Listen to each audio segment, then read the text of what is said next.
Hello guys, mamimitas tayo ng mandarin. Look nyo. Ewan ko kung matamis na to. So, mamimitas tayo nito. Try natin. Hindi ko alam kung sino na ang may-ari ng bahay na to. Patay na kasi guys yung may-ari ng bahay na to. Ito, ang gaganda oh. Try natin ng isa kung matamis na. Ito. Kakainin na natin ang mandarin surprise kung matamis.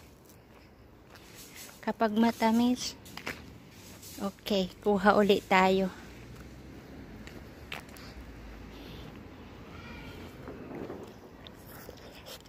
Oh my God, ang asim.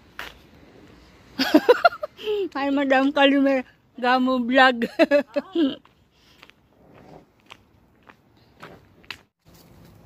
Guys, alam nyo, maraming klase ng, dalawang klase ang nakita ko sa mandarin dito sa Cyprus. Yung isa guys, yung sa amin, maagang napanguha, matatamis. Mayroon ding hindi. Pero ito guys, ito yung klase ng mandarin na may amoy yung balat. Alam nyo yun. Mayroong kasing mandarin na walang amoy, hindi ganun kaanong. Ito matapang yung amoy ng nito. Talagang maaamoy mo yung pagkaprutas niya.